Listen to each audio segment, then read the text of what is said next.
Сәлем баршаңызға. Бүгін сіздермен бірге медовик тортын даярлайтын боламыз, ал ендеше менімен бірге болыңыздар.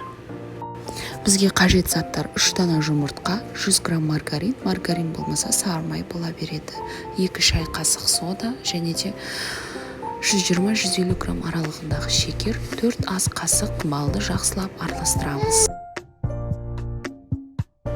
Жай отта әрдайым қосқай отыра қайнағанша ұстай тұрамыз. Мінекей осылай көпіріктер болады. Осындай реакция пайда болған кезде оттан алып, үстіне ұнымызды қосамыз. Ұнымызды өте жұмсақ біркелкі қамыр болғанша қосамыз.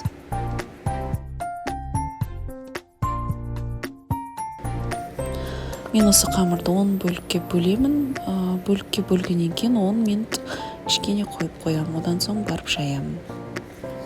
Осылай пергамент қағазына ұн сеуіп қамырымызды жайып аламыз.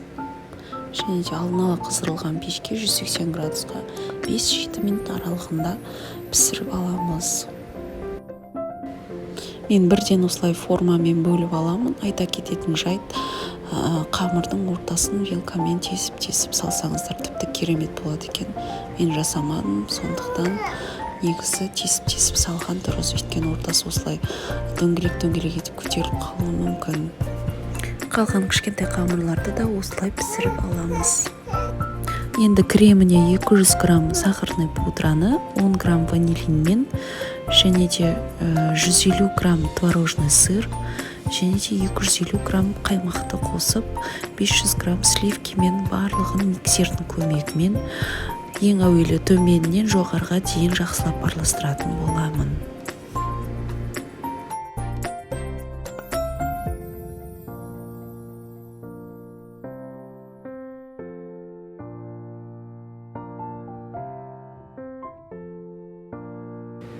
Ал енді формама корждарымды салып, 2-3 ас қасықтан, көз бөлшермен айтқанда, кремді жағып шығатын боламын. Лопатканың көмегімен жағып жатырмын. Сіздерде қасықтың көмегімен болсын жақсаңыздар болады.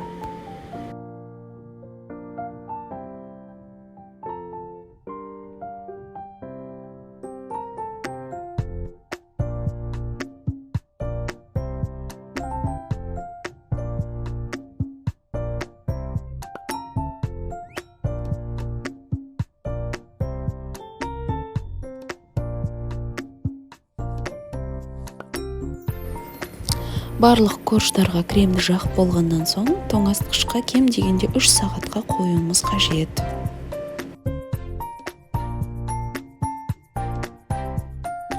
Сағат өткеннен соң тоңазытқыштан аламыз. Жалпы менде кремнің кішкентай бөлігі қалған, соны торттың бетіне және де жан-жағына жағып қоямын.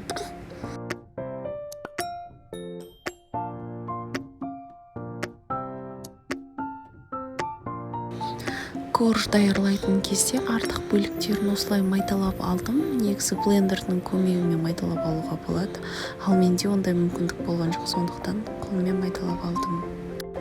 Майдалаған салмамызды торттың бетіне, жан-жағына сеуіп шықтым. Мінекей тортымыз дайын, ал енді сіздерге ас болсын. Менің каналыма подписка жасап, лайк басып, комментарий қалдыруды ұмытпаңыздар.